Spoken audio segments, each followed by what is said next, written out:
जय सिया राम। कथा प्रेमी सज्जनों, गोस्वामी तुलसीदास जी श्री रामचरितमानस की रचना किए हैं। रामचरितमानस में बालकांड में सर्वप्रथम 60 ध्यान मंत्र लिखे। प्रथम वर्णानामथ संघानां रसानां छन्दसामपि मंगलानां च कर्तारौ वंदे वाणी विनायकौ। अब सप्तम नाना पुराणिगमागम समतम यद रामायणे निगतम कचितंजपि स्वांत सुखाय तुलसी रघुनाथ गाथा भाषा निबदमति मंजुल मातनोति। क्यों 60 ही ध्यान मंत्र लिखे? विविध विद्वानों का, संतों का विविध अभिप्राय है कि गोस्वामी जी 60 मंत्र इसलिए लिखे कि सप्ताह के 60 दिन में किसी भी दिन श्री रामचरितमानस को पढ़ा जा सकता है। रामचरितमानस में गोस्वामी जी 60 कांड में लिखे, इसलिए बालकांड के सर्वप्रथम 60 ही ध्यान मंत्र लिखे।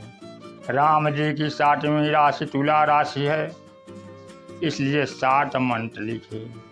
संगीत में 60 सुर होते हैं, किसी भी सुर में रामचरितमानस का गायन किया जाता सकता है, इसलिए 60 ही ध्यान मंत्र लिखे। विविध विचार हैं, लेकिन गोस्वामी जी के मुख्य अभिप्राय को मंडोदरी रामा से कहते हुए कि विश्वरूप रघुवंशमणि करहु वचन विश्वास लोक कल्पना भेद कर अंग अंग प्रतिजात। रघुवंशमणि विश्व के रूप हैं। गोस्वामी तुलसीदास से पूछा गया कि विश्व के रूप हैं, तो उन विश्व रूप विराट ब्रह्म को किस प्रकार से देख सकते हैं? तो गोस्वामी जी बोले, नैन निरख कृपा समुद्र हरि अग जग भूप रूप सीतावर। आँख खोलकर देखो, ग्रह नक्षत्र तारे हैं, वह रघुवंशमणि विराट ब्रह्म के अंग प्रत्यंग हैं। सज्जनों, श्री रामचरितमानस रूप ग्रंथ है। गोस्वामी तुलसीदास जी ब्रह्मांड में है, जो है वह शरीर में भी है। इस अध्यात्म जगत के अमूर्त रहस्यों को समझाने हेतु श्री रामचरितमानस की रचना किए हैं। वह शरीर और ब्रह्मांड को समरूपता दिखाने के लिए रामचरितमानस की रचना किए हैं। पृथ्वी के नीचे 7 खंड अतल, वितल, सुतल, महातल, रसातल, तलातल और पाताल है। पृथ्वी से ऊपर ऊर्ध्वलोक की ओर चलें, भू पृथ्वी, भुव, स्व, मह, जन, तप और सत्यलोक है। शरीर की ओर देखा जाए तो शरीर में मेरुदंड से नीचे मूलाधार चक्र भूलोक है, भूलोक मांग लिया जाए, और उसके नीचे 7 तल हैं। पदतल, एड़ी, गिट्ट, पिंडली, जानु, जंघा और तड़ागी, जिसे बटक कहते हैं। और शरीर से ऊपर देखा जाए तो मूलाधार से ऊपर स्वादिष्ठान, मणिपूरक, अनाहत, विशुद्ध, आज्ञा और सहस्त्रसार नामक 7 चक्र या स्थान है। किसी ने इसी चक्र को चक्रव्यूह के 7 फाटक हैं, तो किसी ने भक्ति का 7 सोपान की संज्ञा दी है। गोस्वामी तुलसीदास जी भक्ति के इन 7 सोपानों की संज्ञा देते हुए कहते हैं, यही महरुचिर 7 सोपाना रघुपति भगति के पंथाना। यह योग की 7 भूमिका ये 7 सोपान के रूप में प्रसिद्ध हैं। आरंभिक भूमिका है शुभेच्छा, शुभ के प्रति इच्छा, जिसमें अशुभ है ही नहीं, जो निर्दोष है, नित्य और परम सत्य है, उसकी प्राप्ति के लिए इच्छा। इस परम से शाश्वत की इच्छा शुभेच्छा योग की पहली सीढ़ी है, शुभारंभ है। केवल इच्छा करने मात्र से शुभ परम तत्व की प्राप्ति नहीं हो जाती, उसे कहाँ ढूंढें। मंथन होने लगा, व्याकुलता जब आ जाए, वैराग्य के साथ साथ सदाचरण की प्रवृत्ति ही दूसरी विचारणा है। इंद्रियों की विषयों से अनुरक्ति क्षीण होने लगे, परमात्मा के प्रति आस्था सुदृढ़ होने लगे, तो तीसरी अवस्था तनुमानसा का उदय होता है। शरीर के कार्य व्यापार को अपना समझता था, अब मन ही मन तन वाला हो गया।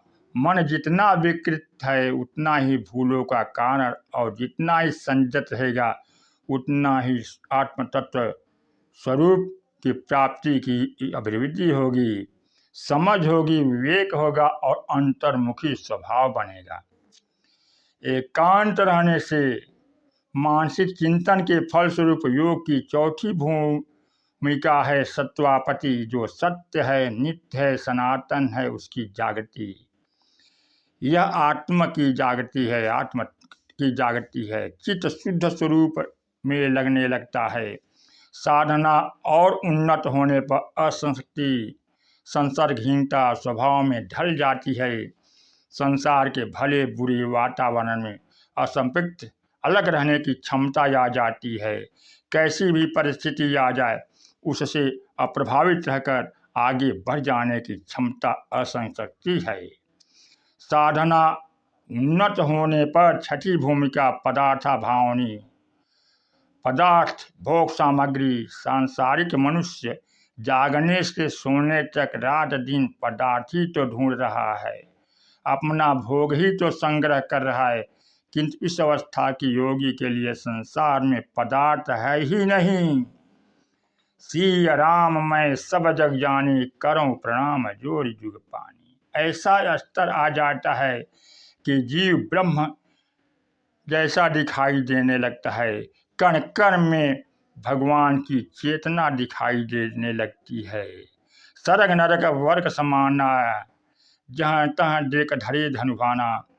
इस स्तर के योगी की ऐसी दृष्टि हो जाती है कि न स्वर्ग के रूप में रह जाता है जिसकी वह कामना करे, और न नरक के रूप में रह जाता है जिससे वह भयभीत हो, बल्कि जहाँ तहाँ देख धरे धनुबाना, वह सर्व आराध्य देव को ही देखता है। भौतिक पदार्थों का अभाव हो जाता है, अलौकिक सत्ता ही उसे भासती है। और साधना सूक्ष्म होने पर योग की सातवीं भूमिका तुर्यगा आती है। मन को तुरंग घोड़े की संज्ञा दी गई है। मन जितना चंचल है, गतिमान रहेगा, वेगवान होगा, तो योगी मन रूपी तुरंग पर सवार हो जाता है। योगी मन का गुलाम नहीं, मन का संचालक हो जाता है। चिंतन में श्वास रूप ब्रह्म विद्या को रोक लेता है। मन कुल निरोधावस्था हो जाती है। मन अभी जीवित है, वह शांत हो जाए, संकल्प विकल्प दूर हो जाता है। मन की भावनाएं मिट जाती हैं। मन मिटा माया मिटी, हंसा बेपरवाह, जाका कछु न चाहिए सो साहन प्रतिशाह। मानस में उसकी हंस की स्थिति हो जाती है, और हंस का लक्षण बताया गया है।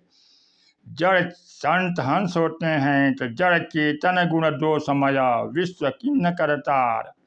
संत हंस गुण गहं पया, परिहर वारि विकार। विधाता ने गुण दोष मिलाकर संसार को रचा। संत हंस होते हैं जो ईश्वरीय गुण रूपी दूध को तो ग्रहण कर लेते हैं, परंतु विकार रूपी वायु को त्याग कर लेते हैं। ऐसी स्थिति वाले संत हंस होते हैं। शेर को घास दिया जाए तो घास नहीं खाएगा, उसी तरह संत जो है वह ईश्वरीय तत्व को ही ग्रहण करेगा, अन्य नहीं ग्रहण करेगा, और उसे लौकिक वस्तुओं की चाहत नहीं रहेगी। जाका कछ न चाहिए, जिसको कुछ नहीं चाहिए वहीं शहंशाह होता है, पूर्ण रूप से ईश्वर के प्रति समर्पित होता है। तो हमारे गोस्वामी तुलसीदास जी भी शहंशाह हैं। वह कहते हैं कि जो टूक कौपीन पे भाजू बिनु लौन, लंगोटी और बिना भारी नमक के भाजी खाने वाले इंद्र क्या बिगाड़ सकता है। इसलिए गोस्वामी तुलसीदास जी अपने अंतःकरण के सुख के लिए रामचरितमानस को लिखे, जिसमें विराट ब्रह्म के अंग प्रत्यंग का वर्णन किया गया है। और विराट ब्रह्म के अंग प्रत्यंग तो हमें भी मिलते हैं। विराट ब्रह्म के जो 4 अंतःकरण है, अहंकार शिव बुद्धि जब मन सस चित्त महान, तो ब्रह्मांड के अहंकार शिव हैं और मनुष्य का भी अहंकार है। और मनुष्य की बुद्धि है तो ब्रह्मांड की बुद्धि ब्रह्मा है। और मन है, मनुष्य का मन और ब्रह्मांड के मन चंद्रमा है। और मानव का चित्त है तो ब्रह्मांड के चित्त विष्णु है। इस प्रकार यह श्री रामचरित मानस ग्रंथ है, जिसमें गोस्वामी तुलसीदास जी विराट ब्रह्म की सभी अंग प्रत्यंगों के अंतःकरण को मनुष्य की मन में अंतःकरण में शांति हो, उसका वर्णन किए हैं। बोलिए सियावर रामचंद्र की जय, पवन सुत हनुमान की जय।